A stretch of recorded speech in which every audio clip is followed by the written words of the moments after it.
Ready. Good afternoon, everyone. How are you? This is Enrique Sanchez of Spanish United. Today we have a very special guest. Would you be kind enough to introduce yourself to the audience, please? My name is George Chen, Mayor of City of Torrance. Welcome. Thank you for being on the show. Thank you very much.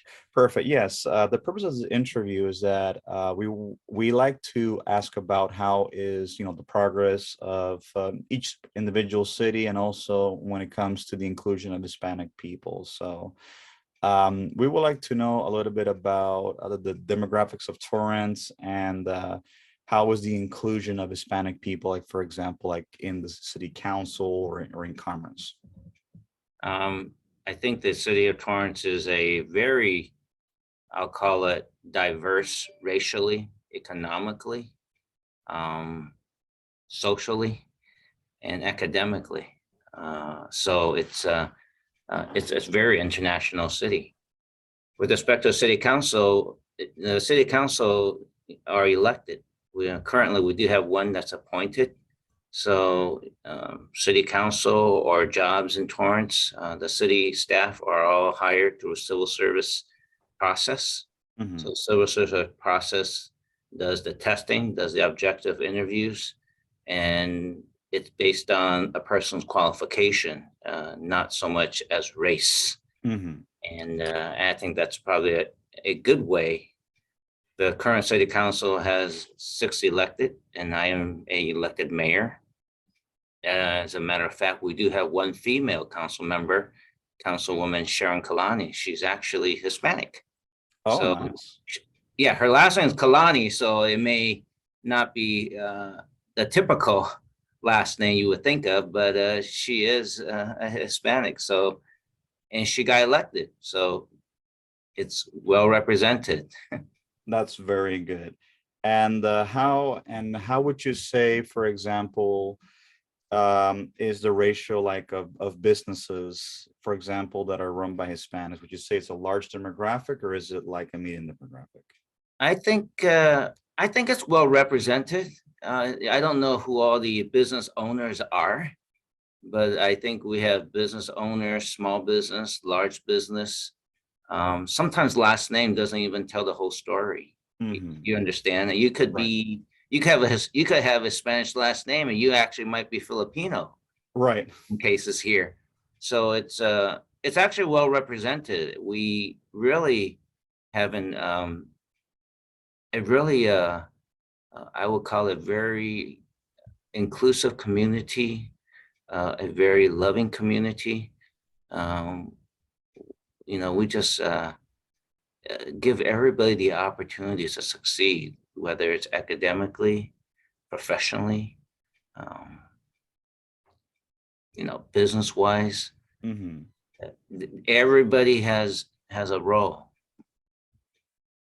Nice. I've been to Torrance many times. Like I've been to that mall. I don't know what it's called. Are you familiar with that shopping center where the Mitsuwa Market is? Yes, that's a Del Amo Mall. It's actually the 6th largest in the nation. Oh, really? I did not know that. Yes, and during last November, December, just traffic counts, it would have the #1 traffic count in the nation of all malls. So Oh, yes, wow. I have that is a very good mall. If you walk in the mall and just look around, you can see it's really an international city. Yeah, like I've been there a few times. Like I've gone there to eat at the food court, and they have very good food. Like a lot of the workers there are Hispanic, and I like the fact that the people look happy, they look well taken care of.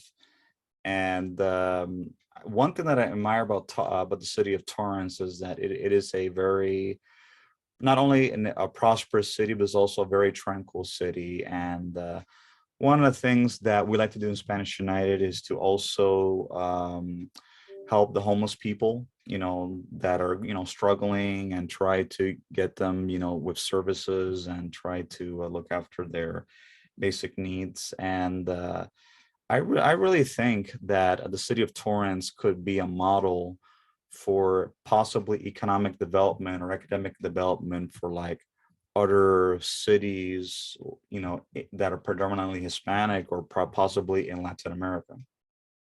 Absolutely, I think it like I shared with you earlier, I grew up with a lot of Spanish friends, and I used to walk to school with them to and from schools all my life.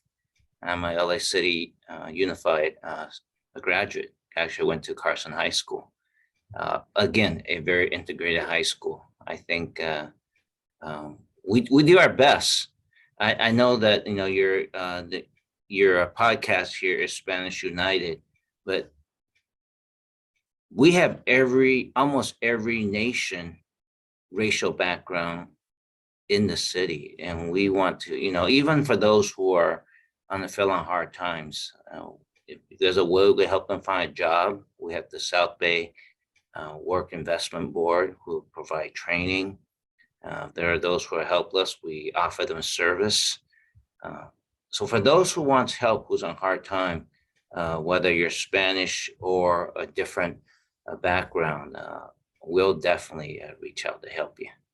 Yeah, that's very important. And one of the things that we do in Spanish United is that not only that we encourage unity of all Hispanic people, because Hispanics are of different countries and nationalities, but we also believe in doing dialogue and exchange with other groups of people. Like, for example, I have done a lot of work with the Milk Tea Alliance, the Taiwan Center in Rosemead. I've done outreach work with different communities. And the purpose of it is to create harmonious relations with other people, because the stereotype that Hispanic people have is that we take and we don't give, and that's the stereotype that we're trying to break, that we are also involved, we also do outreach, and we also reach out to different people that aren't necessarily our own, to show that we can work together as being part of the human condition. Absolutely. And as a matter of fact, I do not have that stereotype of the Hispanic. I think they are very hard workers. I just was working out this morning.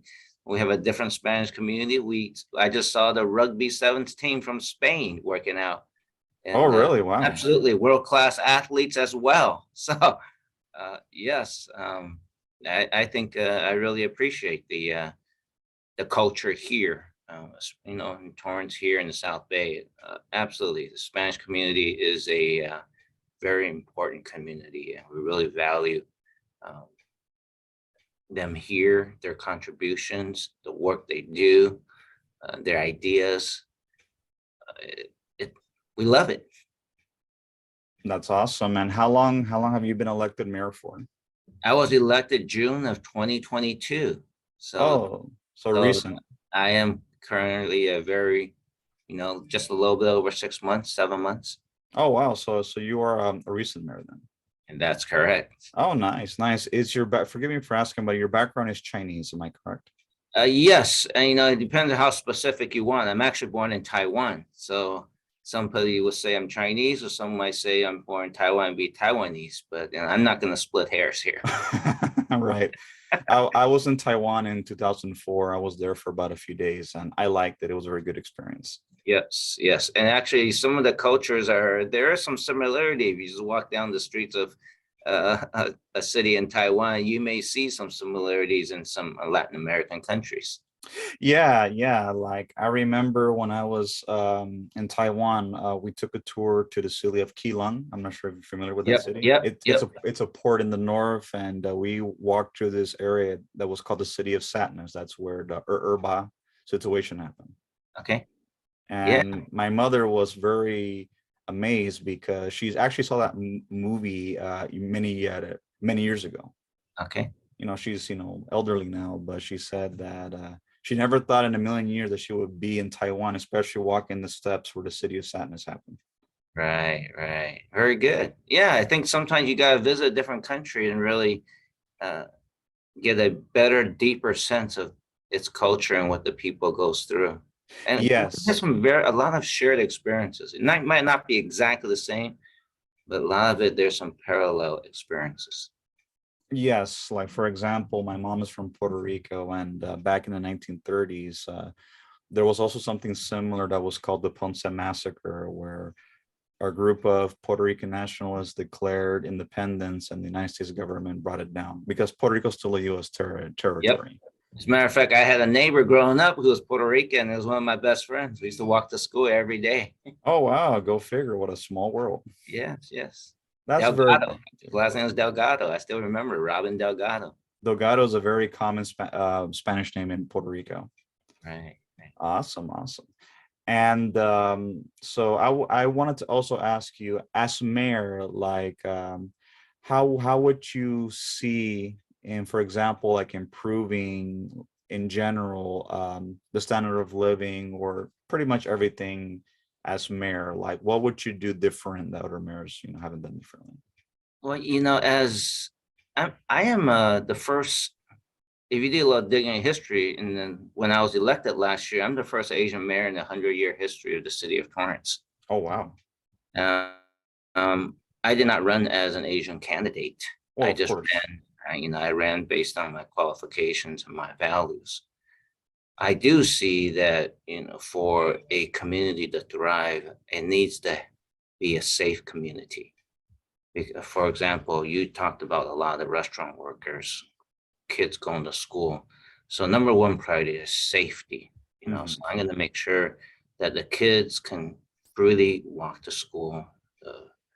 The community members can go to restaurant, go to Matsuo Market, go to Del Alma Mall, and not in fear. Hmm. To provide the kind of services the city needs to have revenue. So one of my high priority is to make sure that we have a business-friendly city. I grew up as a child. My parents ran a restaurant called House of Chen. So Go I, figure. yeah, my father was a blue collar worker. He was a mechanic. He learned how to fix cars, going to night school at Carson High School, which eventually I graduated. So Hmm. I come from a blue collar worker family. So I understand being an immigrant, I understand the lifestyle of a blue collar worker, and also the discipline to you only spend now no more than what you take in. Of course. So that Absolutely. kind of responsibility. So I'm looking at the city of Torrance to broaden our lenses and maybe establish more international city relationships, so that different countries want to come to the city of Torrance to develop their business, open up the business, whether opportunity comes from the Latin American countries or Spain or Europe or Asia, as we are such a strategically located city in the Los Angeles County. We have our own little airport. We have Hmm. one of the best school systems. We're a safe community. So this is a place where we could promote economic development as an international city, where different foods, we have different fairs, and celebrate the richness of each of our ethnic background, and not one over the other. Just Hmm. appreciate it, allowing each person to prosper. As businesses prosper, sales taxes come in, then the city could provide better services, keep the community safe, make sure the roads are clean, where those who needs help, whether if they fell in hard times, we can offer them the kind of service they need to get them back on their feet. So you keep the community safe, you have a good business operation, you take care of those who needs help, then you pretty much don't get in their way too much, allow them to do what is best for them to make their living the best. Mm, pretty much be there when they're needed, but not be there 100%. Yeah, you don't want to get in their way. For the we the this country really operates on the small business. The small business don't want us to be, over regulate and handcuff everything they do, right? Mm, of We need course. creativity, innovation, and I think that's what I like to at least allow that to happen. Right. I feel that when there is economic development, it creates not only jobs, but also creates prosperity, also creates stability, because economic stability also goes in par with social stability. Like, for example, many people don't realize that the reason why there's instability in other countries, or let's say, cities in the United States, primarily has to do is that there is no economic prosperity. There's no economic growth. So when there's no economic growth, crime goes up, and then that vacuum is filled in by other criminal elements. I think it's very important that there has to be economic development to promote social stability and social security in terms of the people being safe. Absolutely. And then we need to have a safe environment so that parents can raise their young children. There's a lot of things you talk about. We also, we need to be able to raise our children when they're young to be responsible, to be respectful, to be hardworking, so that when they're adults, those are the kind of responsible adults you want in your community, in whichever profession they choose. Mhm. Not everybody goes in the technical field, not everybody goes into the medical field. And we still have a big shortage of uh, people who knows what I call trades, the hard. Mhm. Back when I was young, we went to shop classes to learn wood, metal, Mhm. graphic arts.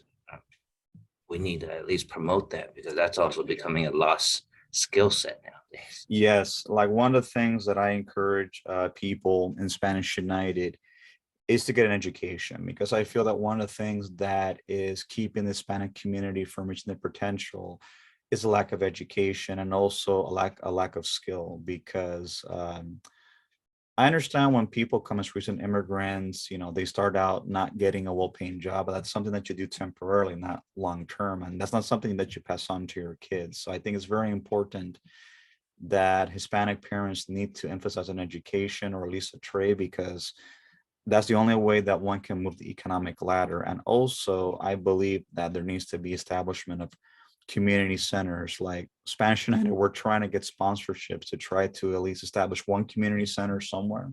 So that way Hispanic youth can go and be able to do after school programs. Because I remember when I was growing up, we had the Boys and Girls Club, and that prevented a lot of the juvenile delinquency that we have today. And I think it needs to be brought back.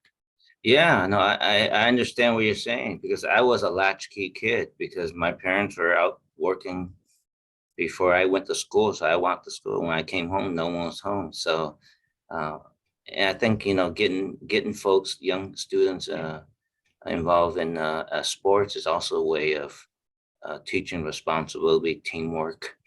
That's what happened to me. So Mhm. I think that you're absolutely right. I think, and then also allow the young folks, the young people in our community to thrive where they are gifted in talents. We talked about giving the opportunity for education, um, and also giving the opportunity to learn a trade because not Mhm. everyone goes to the college. Mhm. Like I said, my father was a mechanic, so teach them to be the best mechanic or the best carpenter or the best plumber. As long as you do well in your job, you will get paid. Absolutely, absolutely. So here comes the end of our interview. I want to thank you so much for being on the show, Mayor. It was truly a pleasure. As soon as I'm done, I will email you the link with the podcast, and you could share it wherever you want to. And for the listeners in the city of Torrance, whoever wants to reach out to me, we are on all social media: Spanish United, YouTube, Instagram, Twitter, Facebook, and YouTube. All right. It was a pleasure meeting you, Mayor. My honor and pleasure, Enrique. Thank you very much. Have a wonderful day. You too. Bye bye.